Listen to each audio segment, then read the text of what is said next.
बपतिस्मा लेने का मतलब डूब जाना। डूबने का मतलब कौन सा बपतिस्मा? बपतिस्मे का मतलब है इमर्ज, बैप्टिजो, इमर्ज हो जाना यानी डूब जाना, पानी के अंदर चले जाना, कब्र के अंदर चले जाना।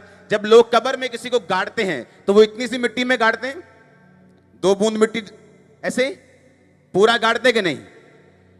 बपतिस्मे का मतलब है यीशु मसीह के साथ गाड़ दिए जाना। जब पानी में आप डुबकी लगाते हैं आपका मतलब कि आप यीशु मसीह के साथ मर गए। जब बाहर आते तो यीशु मसीह के साथ जी उठे, जिस तरह यीशु मसीह मुर्दों में से जी उठा। तो बाइबल कहती है जब आप बपतिस्मा लेते हैं, जब आप तौबा करते हैं कि परमेश्वर तू मेरा उद्धार करता है, तू मेरा परमेश्वर है, मैं अपनी गलतियों को मानता हूं, मैं तेरे साथ संबंध रखता हूं, अब मैं बपतिस्मा लेता हूं। बाइबल कहती है आप तौबा में आ जाते हैं, आप रिपेंटेंस में चले जाते हैं। जब आप रिपेंटेंस में चले जाते हैं ऑटोमेटिकली परमेश्वर की वो योजना जो आपकी लाइफ के लिए है वो पूरी होनी शुरू हो जाती। बपतिस्मा लेने के बाद जब आप उठते हैं आप उस दुनिया में नहीं होते जिस दुनिया से आपने बपतिस्मा लिया था। आप अमेरिका की सहूलतें चाहते तो वहां का ग्रीन कार्ड चाहिए, इंडिया के चाहते तो इंडिया का आधार कार्ड चाहिए। ऐसा नहीं कि किसी दूसरे देश में रह के आप दूसरे देश की सहूलतों को ले सकते हैं। उसी तरह से परमेश्वर ने कहा मेरा राज्य में तू प्रवेश जब करेगा सब वस्तुएं तुझे पीछे पड़ के मिलेंगी। और बाइबल कहती है जिस दिन हम बपतिस्मा लेते हैं हम जी उठ जाते हैं, पुराना बंदा मर जाता है, हम नए राज्य में प्रवेश करते हैं। और जब हम उठते हैं हम एक नई दुनिया में उठते हैं और फिर परमेश्वर हमारे चलने को, हमारे मार्ग को, जिस दिशा में हमको जाना है उसको अनॉइंट करता है और हमें भेजता है, हमारे साथ रहता है, बुद्धि देता है, बात करता है। लाइफ सेम नहीं रहती चर्च, हालेलुया।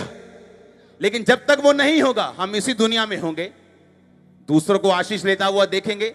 इस दुनिया में रह के हील भी हो सकते हैं बिना बपतिस्मा लिए, लोग होते हैं, क्योंकि ये परमेश्वर की नेचर है, ये उसकी नेचर है, ये उसका स्वभाव है।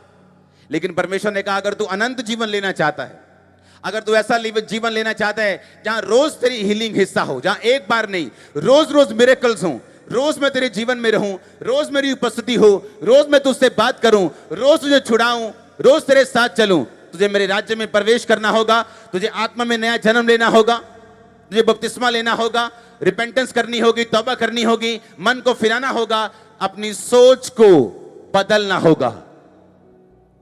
भैन जी ले लिया बपतिस्मा तुम? ना मैं नहीं ले लिया।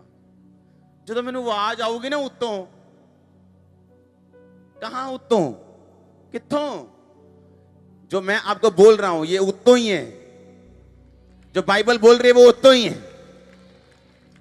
अब वो क्या लगता है परमेश्वर आपको अलग से आवाज देगा आके? जो चीज बाइबल में लिखी हुई है उसकी आवाज कभी परमेश्वर नहीं देता। उसको भी रेस्ट करना है ना, ये देखना है कि मुझे परमेश्वर के राज्य का वीजा चाहिए कि नहीं चाहिए।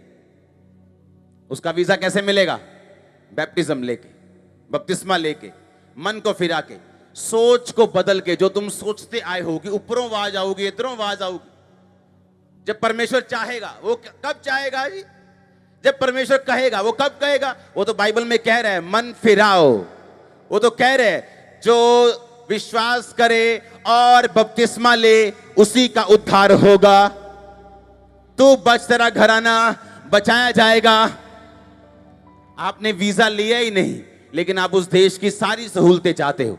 आप चाहते हो प्रभु आपसे रोज बात करे, आप चाहते हो आपका बच्चा छुड़ाया जाए, आप चाहते हो आपका फाइनेंस ठीक हो जाए, आप चाहते हो कि हीलिंग सदा आपके साथ रहे, लेकिन आपको उस देश का तो वीजा ही नहीं है आपके पास।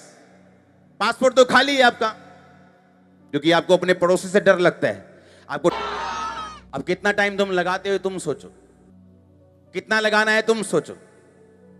अभी भी सोचना है कि नहीं हल्ले नहीं, महीने के बाद लेने। क्या करना है वो एक महीना? एक महीने में अगर कुछ हो गया और नरक चले गए फिर क्या करोगे? वहां कोई रिपेंटेंस नहीं, कोई तौबा नहीं, गड्ढा है नरक और स्वर्ग के बीच में। ना तो वहां प्रचार करने कोई जा सकता है और ना कोई तौबा करके वापस आ सकता है। अपने हाथों को उठाओ।